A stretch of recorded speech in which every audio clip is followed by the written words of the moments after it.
Scam terbaru. Okey, benda ni dah tengah berlaku dekat banyak luar negara. Dan dekat Malaysia pun dah mula ada dah sedikit. Sebelum dia merebak jadi banyak, aku nak share dekat hampa scam terbaru ni. Di mana katakanlah, benda ni bukan katakanlah, dia memang berlaku dah lah. Okey, mereka akan bank in duit ke dalam akaun hampa. Contoh katakanlah akaun hampa daripada akaun bank A. So mereka akan bank in. Contoh dalam RM50 ke RM100 ke RM200 ke RM300. Lepas tu mereka ditelefon kat hampa. Mereka ditelefon, mereka kata, cik, saya tersalah bank in dekat dalam akaun bank cik. Saya sepatutnya saya nak kena bank in dekat dia tu. Mereka ditukar nombor akaun belakang tu ya. Mereka kata tersilap tekan. Kata tersilap bank in. Tolong return balik duit dia set. Mereka kata sebab urgent dia nak beli barang ke apa ke whatever lah, untuk perubatan ke apa ke. Dia nak bagi kat anak dia lah apa tu semualah. Mereka dibagilah cerita macam-macam cerita alasan mereka tu. Tunjuk urgency mereka. Mustahil sangat. Hampa jangan terlalu baik hati sangat. Pergi dengar mereka punya cerita. Mereka akan call hampa tau. Mereka kata tersilap bank in semua. Memang dalam akaun hampa dia di bank in masuk duit tu 100 ke 200, 300. Jangan percaya dulu. Suruh dia pergi buat police report. Lepas tu tunggu untuk beberapa jam ke baru bagi respon. Sebab apa?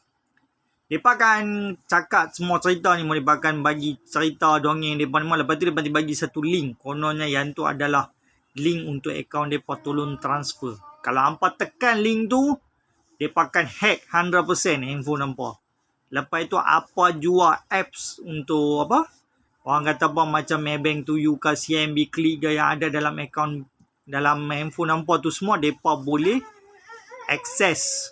Mereka boleh akses dan mereka boleh curi duit dalam akaun bank hampa.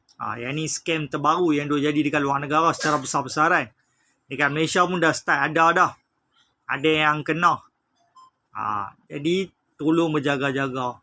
Jangan duk pergi tekan link tu. Dia pakai hantar link tu. Link tu dia hanya, orang kata apa, dia akan expired lepas 10 ke 15 minit. So bila hampa nampak link tu, mai dekat WhatsApp hampa atau depa call, depa buat cerita, lepas tu depa hantar link, dalam masa 2 ke 3 jam jangan tekan link tu. Biar link tu jadi expired. Sebab once hampa tekan, mereka akan curi duit dalam akaun bank hampa. Tapi kalau hampa tak tekan, duit tu akan jadi milik hampa. Jadi biar kita bijak sikit.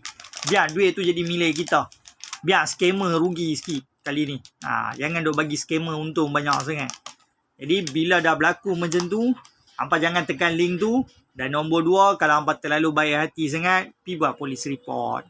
Kata ada orang bank in dekat duit hampa. Kalau contohlah hampa tak mau duit tu lah, walaupun 50 ke 100 ke 200, 300, pergi buat police report. Kata ada orang bank in dekat akaun hampa. Dan kalau ada police report daripada scammer, normally scammer tak akan pergi buat police report. Sebab mereka tak berani, mereka tahu mereka akan sangkut. Sebab once mereka buat police report, macam-macam inquiry yang mereka akan kena. Siasatan yang mereka kena jawab. Jadi tang situ mereka boleh sangkut. Jadi mereka takkan pergi buat police report. Jadi kalau ada orang tersilap hantar, memang betul tersilap hantar, dia akan pergi buat police report melalui bank.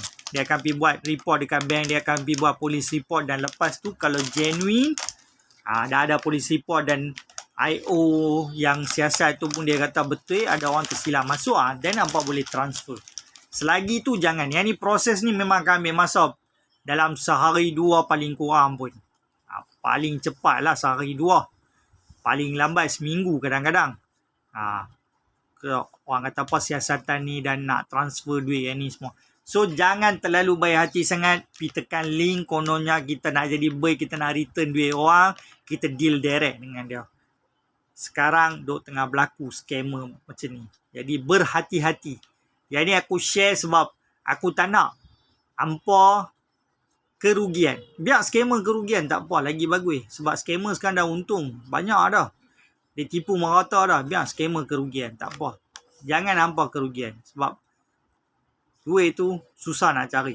Bukan senang nak cari. Faham? Assalamualaikum.